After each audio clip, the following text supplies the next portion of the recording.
Ladrões de Bicicletas é um filme de 1948, dirigido por Vittorio De Sica e estrelado por Lamberto Maggiorani, Enzo Staiola, Lianella Carel e Gino Saltamerenda. O desempregado Antônio fica muito feliz quando finalmente consegue um emprego, pendurando cartazes na Roma destruída pela guerra. Porém, em seu primeiro dia, sua bicicleta, essencial para o trabalho, é roubada. É o fim do seu trabalho se ele não conseguir encontrar o ladrão. Com a ajuda de seu filho, Antônio vasculha a cidade, desesperado por justiça. Olá pessoas, sejam todos muitíssimo bem-vindos. Eu sou o Aleph e hoje é dia da gente falar sobre o filme de número 218 na lista. Mais um filme italiano aí, mais um clássico do neorrealismo italiano. Talvez o maior clássico do neorrealismo italiano. Eu acho que esse é o filme... De todos esses, assim, esse é o mais famoso, né? Não tô dizendo que é o maior clássico por ser melhor do que outros. Não tô dizendo isso. Mas é o mais famoso. Eu acho, sem dúvida, é o filme que eu já tinha ouvido falar milhões de vezes antes de eu chegar aqui nessa lista de um jeito que eu não conhecia outros. Então, acho que é um grande clássico. E, bom, a internet me confirma isso também. Então é o mais famoso deles, assim. A sinopse meio que diz tudo, eu acho. Eu acho que é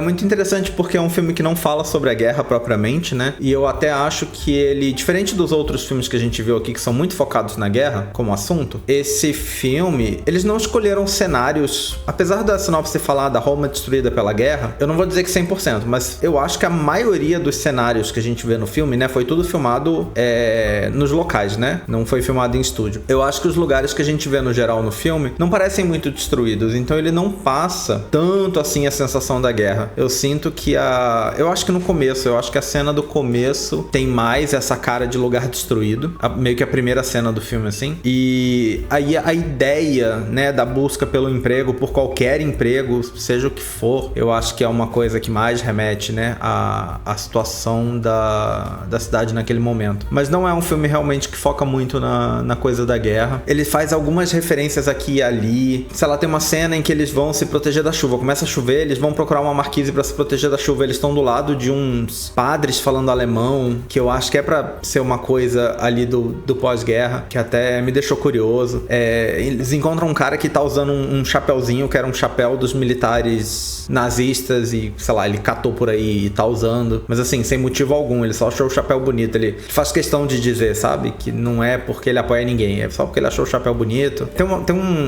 umas coisas assim, bem pequenas, sabe? Pra ficar pontuando essa situação ali do mundo. O que é interessante, né? Porque ele foca muito na história que ele tá contando e o mundo tá ali pra você prestar atenção e enxergar ele, sabe? Mas o cenário, a época e tudo isso é pano de fundo, né? Não fica na frente. Eu diria que é uma coisa mais ou menos parecida com o que o Agente Secreto faz agora, né? O brasileiro Agente Secreto, que teve gente falando que não situou que o filme se passava na ditadura, o que é meio estranho, mas que intencionalmente ele não toca muito no assunto, né? Tá ali, mas ele não fica falando sobre. Só que também, diferente do Ladrão de Bicicleta, é um filme que começa dizendo o ano, né? Se bem que eu acho que o Ladrão de Bicicleta é contemporâneo, né? Então eu acho que ele não precisa dizer em que ano ele se passa, porque ele se passa no presente em que ele foi feito, diferente do Agente Secreto que se passa no nosso passado, né? E eu acho que no Agente Secreto isso é muito mais citado, porque pessoas relacionadas à coisa estão ali aparecendo o tempo inteiro. Ladrão de Bicicleta não. A gente só vê civil e coisas assim o tempo todo. Não só civil, como tipo, a gente não vê pessoas que trabalham pro governo, sabe? Tirando ali o breve instante em que ele tá pegando o emprego, né? Porque eu entendo que o emprego que ele tá pegando é alguma coisa do governo. Mas, né, não é, tipo, o foco da história não é esse é o cenário que tá ali, na verdade, muito presente, ao mesmo tempo que ele é fundo, sabe? E ele não é o assunto, ele tá ali muito presente, cheio de nuances pra você prestar uma mínima atenção e enxergar, sabe? Eu acho que é um paralelo interessante. Muito possivelmente foi uma referência intencional, porque é um filme muito famoso e é um grande clássico e é referência pra muita gente no cinema, né? Mas a sinopse é essa, né? Não tem mais muito o que falar sobre a sinopse do filme, é isso que eu falei, eu já tô saindo do assunto, né? Vamos falar sobre curiosidades aí. Aparentemente, o título e supostamente o filme é baseado num romance pouco conhecido, da época mesmo, escrito por um poeta e artista chamado Luigi Bartolini. Mas parece que o filme usa meio que só o título e muito pouco da trama. Muito pouco. Então, na verdade, é baseado, mas não é, sabe? É mais uma história original do que qualquer outra coisa, assim.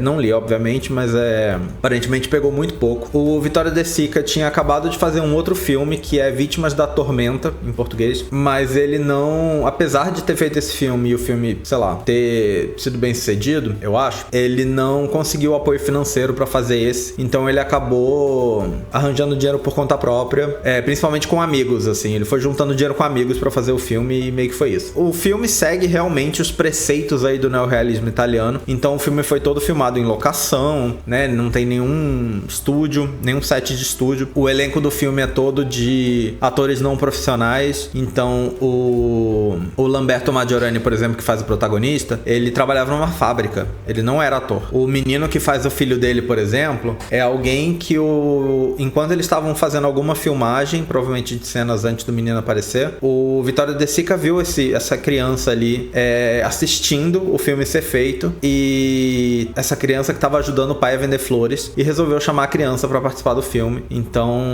né, realmente são pessoas ali comuns e não são atores, né, não eram atores profissionais que acabaram fazendo esse filme, que é uma das regras, digamos assim, do neorrealismo italiano. A gente já viu alguns filmes aqui que considera-se que são neorrealismo italiano, mas tem um misto de atores profissionais e não. Os filmes do Rossellini, que a gente viu aqui, pela informação que eu encontro, sempre tem um misto. Geralmente os protagonistas não eram profissionais, mas tem uns atores profissionais ali no meio. Aqui, aparentemente, não tem ninguém. Todos são realmente pessoas ali meio aleatórias que eles fizeram um teste e botaram no filme. A cena final do filme, e isso não é um spoiler, o que eu vou falar agora não é um spoiler, não se preocupem. A cena final do filme é meio que o pai e o filho andando pra longe da câmera, e essa cena aparentemente é um tributo aos filmes do Charlie Chaplin, que o De Sica era muito, muito fã, era o cineasta preferido dele, e eu acho que tem mais de um filme do Chaplin que termina assim, e aí ele fez essa cena meio que pra ser essa homenagem. E aí, bom, quando o filme foi lançado inicialmente na Itália, ele não foi muito bem recebido, em especial porque os italianos falavam que o filme retratava os próprios italianos de uma maneira muito negativa, porque afinal de contas é um filme, é uma história sobre pessoas que já estão ali com dificuldade, né, na guerra, e em vez delas se ajudarem, elas estão se atrapalhando, sabe? Porque no momento em que um rouba o outro,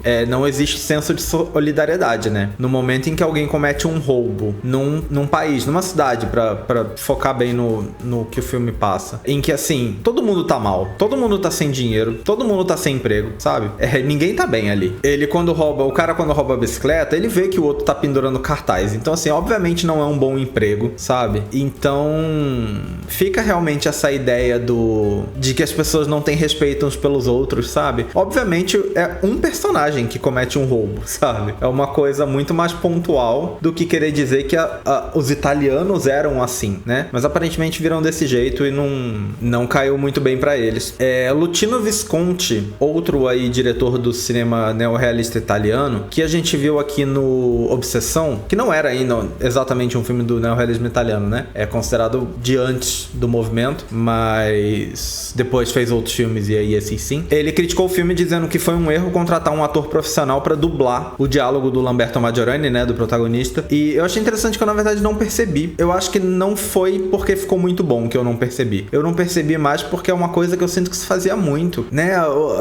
No último filme do Rossellini a gente já falou sobre isso, né? No Paisà, a gente conversou sobre isso, sobre ter alguns personagens que estão dublados e tal. E lá tinha uns personagens que estavam muito mal dublados, muito mal dublados. E alguns que estavam dublados eu nem percebi. Esse aqui eu achei que ficou ok, assim. Eu acho que, considerando aí as limitações da época, né? E não é um filme hollywoodiano com milhões e milhões e milhões de orçamento. Quando tu tá, tipo, a pessoa tá falando e o som parece pouco sincronizado, nessa época especificamente não me chama tanta atenção, porque eu penso que é só uma limitação da época, sabe? Foi o jeito que conseguiram fazer, sei lá, não ficou muito bom, alguma coisa assim. Não me passa muito como tipo, claramente foi dublado. Eu fico pensando que foi alguma coisa diferente. Quando é muito fora, aí já é outra história, né? Que é o caso do outro filme. Nesse aqui eu achei que ficou ok, assim, não percebi nada, então não é algo que me incomodou. Aparentemente o autor do livro também criticou bastante o filme, e ele acha que a intenção dele com o livro foi traída no filme. Como eu falei antes, o filme usa muito pouco do livro, né? Ele usa praticamente só o título. E ele fala que o protagonista do livro era um intelectual de classe média, enquanto no filme, né, era um sujeito pobre. E o tema do livro era o declínio da ordem civil. Pelo pouco que eu entendi pesquisando, de novo sem ter lido, o livro é mais sobre...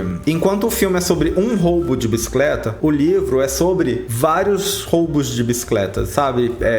Pessoas que se tornam ladrões de bicicletas. Não vou saber detalhes disso, mas parece que o livro é uma coisa, assim. Então, o assunto do livro é muito mais o que eu falei, que eu acho que foi a imagem que o filme passou para as pessoas. O livro é muito mais isso. É realmente mostrar como diversas pessoas, a sociedade já está essencialmente em colapso por causa da guerra, todo mundo tá mal, e aí tem um grupo de pessoas que, em vez de querer formar ali uma solidariedade, se ajudar e tal, resolve por conta própria decidir roubar os outros que já não tem quase nada. Eu entendo que o livro é meio sobre isso, sabe? Enquanto o filme, apesar dos italianos terem visto um pouco assim, o filme não é tanto sobre isso, porque meio que é um indivíduo fazendo isso, sabe? Não é um grande grupo de pessoas. Tem mais pessoas ajudando o cara a procurar a bicicleta do que ajudando o outro a roubar, sabe? Tem até um longo momento em que as pessoas estão defendendo um cara que eu acredito que seja realmente o ladrão, mas toda coisa é que esse cara fica falando que não é ele. E eu teria que ver o filme de novo, parar na cara dos dois, ou talvez procurar o elenco em detalhes pra confirmar se realmente aquele cara é o mesmo ator. Porque ele encontra um cara num determinado momento do filme, ele fica falando, foi ele que roubou minha bicicleta, mas ele não encontra a bicicleta nesse momento, e todas as pessoas que estão em volta, que são vizinhos do cara e tudo mais, ficam falando, olha, ele tá falando que ele é inocente, cadê a bicicleta? Não tá aqui, então não foi ele que roubou. Só que essas pessoas não estão exatamente defendendo ele como ladrão, estão defendendo a inocência dele como uma acusação falsa, né? Como uma pessoa que foi acusada falsamente. Então é muito diferente, aparentemente, da proposta do livro, que era realmente pessoas se reunindo pra roubar, pelo que eu entendi. Dito isso, fora da Itália, as avaliações da crítica foram muito boas. O filme fez bastante sucesso fora da Itália. Acho que tanto no resto da Europa quanto nos Estados Unidos. A internet sempre vai me dar mais informações sobre a opinião do filme nos Estados Unidos, né? Mas nos Estados Unidos o povo gostou muito do filme. Ele chegou a concorrer ao Oscar de melhor roteiro adaptado, mas não ganhou. E ele ganhou um prêmio, que era um prêmio de melhor filme estrangeiro lançado nos Estados Unidos em 1949. No caso, ali o ano do... referente a esse Oscar, né? O filme é de 48, mas prêmio de filme lançado nos Estados Unidos em 49. Que era uma coisa que o Oscar fazia quando ainda não existia o prêmio de filme estrangeiro que existe hoje. Era um prêmio especial, ele durou um tempo aí, e era um prêmio desses... tipo esses prêmios de homenagem que eles dão de vez em quando, que não tinha concorrentes, né? Então não era considerado um prêmio competitivo, porque não tinha concorrentes, eles escolhiam um e só anunciava-se esse que ganhou, sabe? Não anunciava-se indicados, era só direto o que ganhou. Então ele ganhou esse prêmio, de novo, mais ou menos equivalente ao prêmio de melhor filme estrangeiro que a gente tem hoje, mas na época funcionava bem diferente. E é isso, assim, então realmente é um filme que fez sucesso fora da Itália, o que, de novo, é um filme muito famoso. Eu acho que dentre esses aí é certamente o mais famoso, então faz sentido tudo isso. Mas bom, vamos dar uma olhada no que o livro fala sobre ele. Aqui diz que o crítico francês André Bazin, que a gente já citou várias vezes aqui, reconheceu esse filme como um dos grandes filmes comunistas já feitos. O que eu não sei se eu entendo. Eu não entendo por que o filme seria comunista. O comunismo é assunto no filme durante um breve momento em que o protagonista ele tá procurando amigos pra ajudarem ele a procurar a bicicleta, porque ele foi na polícia e a polícia disse que não vai procurar. E aí ele vai atrás de amigos pra ajudar a procurar a bicicleta. E um dos lugares que ele vai, tá rolando uma reunião que, se eu não me engano, no fundo tem uma bandeira comunista, tipo num porão, assim, uma coisa assim.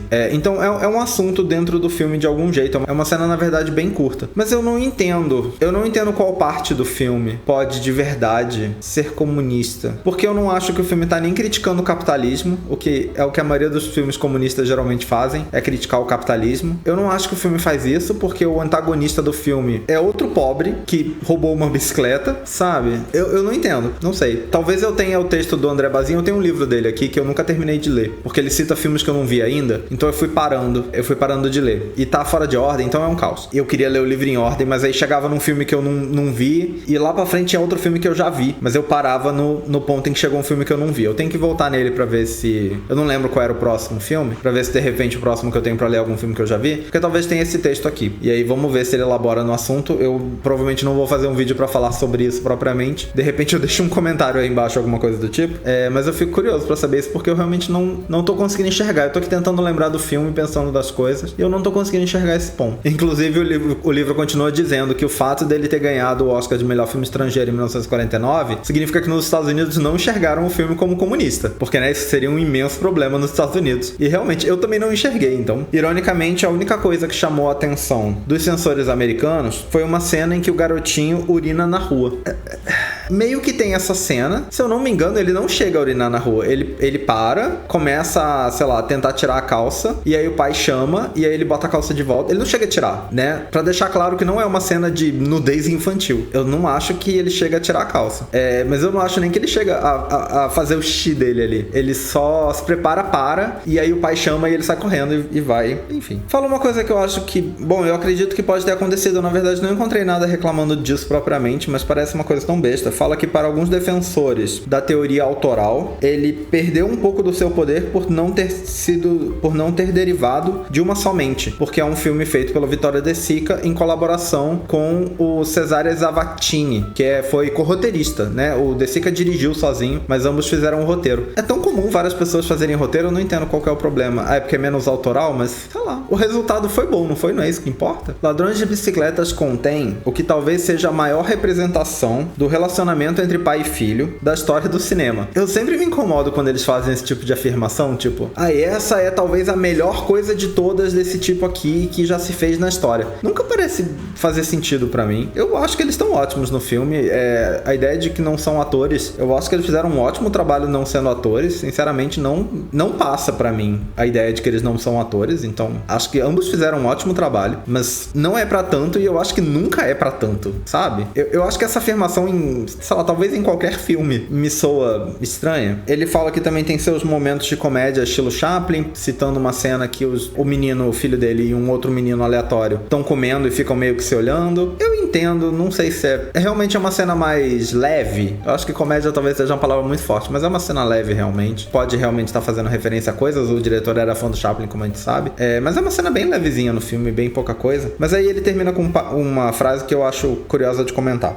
Se comparado a um filme como A Vida é Bela, outro filme italiano, mas aí bem recente, né? É dos anos 90, né? Se eu não me engano, mas comparado com isso aqui, muito recente. Ele dá uma ideia de como o cinema comercial mundial e sua relação com a realidade foram infantilizados no decorrer do século passado. E é como ele termina esse texto. Eu só consigo entender que ele quer dizer que A Vida é Bela, porque também é um filme sobre pai e filho, né? É infantilizado em relação a esse aqui, né? É o que eu consigo entender pelo que ele tá falando. Eu acho curioso, eu tenho certeza que A Vida é Bela vai estar na lista. Eu duvido que não tá na lista. Eu assisti, mas faz muito tempo. Muito tempo. Eu, inclusive, não lembro que eu me lembro, eu não gostei muito. Eu já tinha visto outros filmes do Benigni antes, que o Benigni geralmente fazia um filme bem comédia, pastelão, assim. E eu lembro que quando eu assisti A Vida é Bela, a minha sensação foi tipo, tá, legal, mas eu gostava mais do Benigni fazendo comédia, sabe?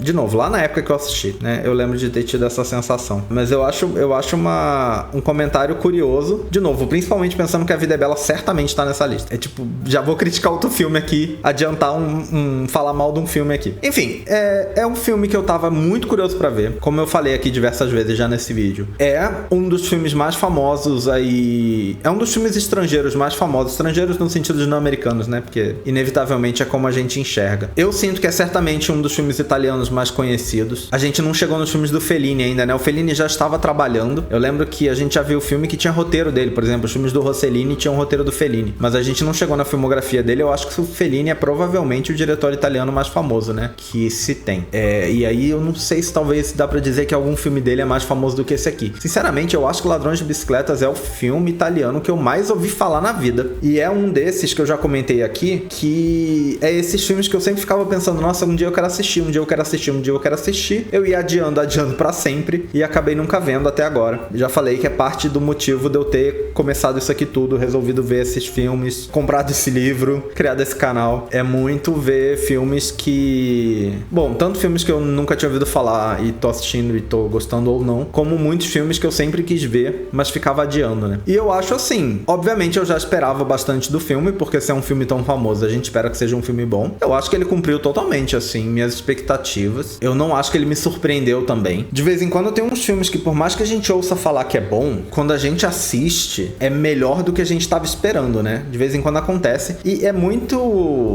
complicado saber exatamente o que isso significa pro filme, né? Porque eu acho que isso diz mais sobre a nossa expectativa do que sobre o filme em si. Você pode estar esperando que um filme seja bom até um limite, quando na verdade ele é melhor do que você pensava, e todo mundo que viu já sabia disso, e só porque você não tinha visto ainda, você não sabia. É sempre possível esse tipo de coisa, né? Não é um filme que me surpreendeu. Eu tava esperando uma coisa e eu acho que ele é o tanto que eu tava esperando. Uma coisa que me chamou a atenção, que eu gostei muito no filme, é o tempo até a bicicleta ser roubada. Eu acho que, por exemplo, o filme já começa, ele já não tem a bicicleta. E a gente pensa que ela, de repente, já tá roubada. Porque o ladrão de bicicleta tá no título. Então, independente se você viu um trailer ou não, ou leu sobre ou não, tá no título. Você chega no filme já sabendo que vai haver uma bicicleta roubada, sabe? Você não precisa ter lido sinopse. É o título. Então, ele já começa o filme não tendo bicicleta. Mas ele aceita o trabalho assim mesmo. E aí você pensa, então a bicicleta já tá roubada, ou será que ele que vai roubar a bicicleta pra trabalhar? E aí ele chega em casa, ele conversa com a esposa dele, fala que a bicicleta foi penhorada, porque eles estavam precisando de dinheiro, e aí ela junta umas roupas de cama pra penhorar e trocar pela bicicleta. Então você pensa, tá, então ele não houve um roubo ainda. E aí ele pega a bicicleta, e aí ele sai andando por aí fazendo um monte de coisa com essa bicicleta, leva a mulher num lugar, depois, né, tem a hora em que ele vai realmente pegar o emprego, tudo mais, e tudo ele fica andando por aí com a bicicleta. E todo esse momento, a imagem fica mostrando a bicicleta de um jeito muito sutil, frequentemente muito sutil. É o guidão da bicicleta num cantinho, porque na verdade a imagem tá focada em outra coisa, mas a bicicleta tá aqui. É um negócio, eu comentei isso num vídeo do Interlúdio, eu acho, que eu não gosto muito, às vezes não gosto nem um pouco, quando o filme joga o foco na coisa que ele quer que você preste atenção. Eu gosto quando o filme joga o foco em outra coisa, e a coisa que ele na verdade quer que você preste atenção tá ali no canto, e o filme não tá te direcionando pra ela. Eu acho que isso é uma técnica muito, pra mim, pessoalmente, muito mais interessante do que conduzir a sua atenção. Eu gosto quando ele quer testar a sua atenção, sabe? Ele tá te focando em outra coisa, mas ele quer saber se você tá atento, sabe? Se você tá atento pro resto da tela, e não só pro foco. Se você tá atento no que mais que tá acontecendo ali. Eu pessoalmente gosto muito disso. É uma técnica que eu gosto bastante. E eu acho que esse filme faz isso com a bicicleta. Leva um tempo em que você tem diversas cenas em que você pensa, é agora que vão roubar. E aí não rouba, sabe?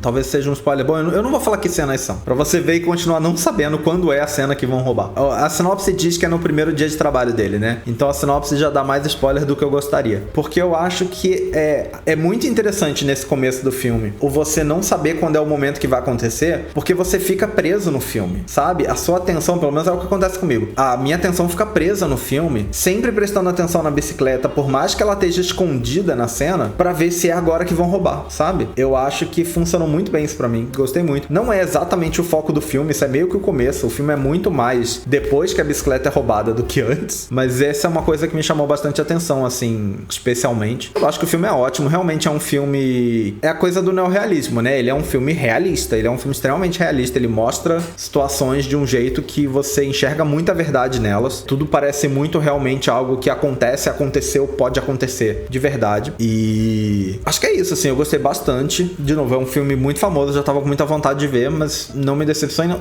em nada. É um filme realmente bem legal. Recomendo pra quem nunca viu. É um filme... Eu acho que ao mesmo tempo que ele é um filme triste, eu não acho que ele é um filme... Bom, sei lá, eu não sou a pessoa indicada pra isso. Eu não sou do tipo que chora em filme, por exemplo. Eu não achei ele um filme excessivamente dramático no jeito que ele conta uma história que é triste, sabe? Eu acho que ele conta ela de um jeito mais interessante, assim, pra mim, do que só, tipo, vou enfiar cena dramática aqui pra, sei lá, fazer você chorar, sabe?